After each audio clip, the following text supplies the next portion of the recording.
Eli, what made you want to turn Adam's book into a film? The title. I wanted to put these two things together. I made a film that had both a cornfield and a clown in it, but I never thought of the genius of putting those two together. It's like two great tastes in one candy bar. And beyond that, beyond just the title, it actually was sort of right up the alley of what I wanted to do, which was to create a movie that had my sense of humor in it, but also really elevated the horror and suspense. And I wanted to make like a suspense horror film with real like character driven moments of comedy. And I felt like this project gave me the opportunity to really sink my teeth into that and show off just a different side of my filmmaking, which leans more heavily on the horror suspense side than I have before, but keeping the tone that has a little bit of levity to it. I've been a published novelist for like 8 years before I wrote Clown in the Cornfield, and I was working as a teacher at the time, and I was surrounded by young people every day in, day out, and it kind of like dawned on me one day. I'm like, well, why am I not writing books that teens can enjoy, that the kids around me that I deal with every day can enjoy, and what are their fears and what are their anxieties? And a slasher just felt like the way to do that, but I wanted to do. I know we're talking about it as a throwback, as like an 80s slasher thing, but it's also very contemporary too, because it's the idea of like, well, in the late 70s when the slasher boom started, what were teenage fears, and then what are they now? Like being a teacher that was like having to do lockdown drills and stuff like that. It's a very different world for teens, and I wanted to use that genre as a way of telling a story like that.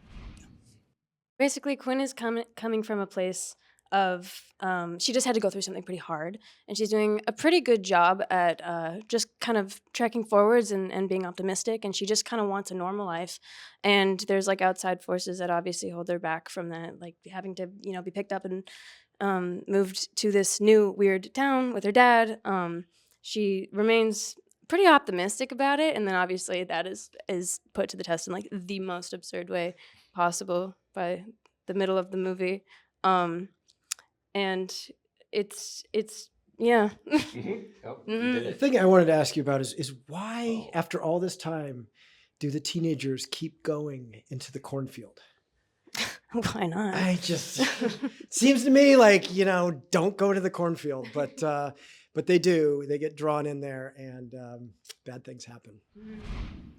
He's made some mistakes. He chose the wrong place, but they've gone through something pretty traumatic, and so he's looking for a brand new start, and he's looking most of all to find connection with his daughter. I think the trauma has sort of broken their tight relationship apart a little bit, and as Katie said, they will find their way back together through the most absurd, insane ways possible. I play Arthur Hill. He's the mayor, and he's the town has suffered some major issues in the past while. So he's just trying to figure out how to reinstill hope and just guide everything in the right direction in the way that he sees fit. Yeah. I know the movie's called Clown and Cornfield, but there are like lots of twists and stuff like that. So it is tough to sort of paraphrase. It seems like we should just be like, there's a clown and a cornfield. But like it does go a lot of surprising places, which I think is the best thing about horror, is that it's got this familiar template things like evil clowns and cornfields and kids getting killed. But also this movie does a lot of, I think, surprising things. Eli's humor being one of them as well. It's not only in the field, and it's not only clowns. There's a lot of heart too. You guys, we had them at Clown in a Cornfield. Yeah, we don't sorry. need to go any further. Sorry, you're right. Let them find out on their own. But honestly, this movie, I just saw it 3 nights ago. When I was shooting it felt so good. But seeing it, I was like, oh my God, everybody's got to get out to the movie theater, grab some popcorn and see this movie. It's so much fun. I'm so proud of Eli and everybody. The performances were so great, and I'm grateful that I get to be a part of the team. That's incredibly kind. And the thing that's amazing is we actually do get our theatrical release after being at South by, which is a dream come true to me. This is my second time here, and I'm like, I'm gonna cry. It's like it's the most special place to me. to be here. You want a hug, bro? Yeah, I do. And it's just profoundly amazing to be back here. And I will say, like, the theatrical experience is something that I think we really need in our society. And just it's a place where we could share these experiences, good and bad, and working our way through them. And this is such a great thing to share with people. Like, and You don't want to watch a clown in a cornfield. Oh. You want it to come out and grab you. It's a very visceral title, with a very visceral movie. That's like, I think the big screen with popcorn. Yeah, crowd. That's the place. I mean, So that's many it's very crazy exciting. things going on in the world. Let us grab you and take you into the movie and take you out of your life. Come and hang out with us. Exactly. It's the type of movie that really reminds you to like why you fell in love with movies. It's a very nostalgic movie, and it just feels like you're a kid again, to be honest with you. That's kind of what working on the project felt like. It felt like childlike play. Like we Yeah. just That's what movies should be. I think. totally, yeah. Yeah, well, I didn't get a chance with Tucker and Dale versus Evil to really be in the theater, except for a second. And over time, people fell in love with that movie.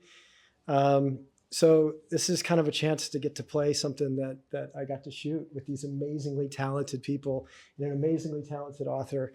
And I'm just so proud to bring it to South by and hopefully on into the theater. And who knows, maybe we even get a sequel. Maybe. Oh. I mean, I know there's at least 2 other books. I'm like falling behind on deadline for book 4 to be here, which I want to do. I don't like deadlines. Except this one I like, but the fun of the slasher for me is not just contained to one thing. It's like the slasher is the perennial. How do you twist it? How do you keep it fresh? What do you do when you want to do a sequel? When you want to build a franchise in a weird way? And I got to do that with the books. I'm very grateful that readers connected with it, and it would be so cool to see that happen here. Woo! I'm down with that. Good move.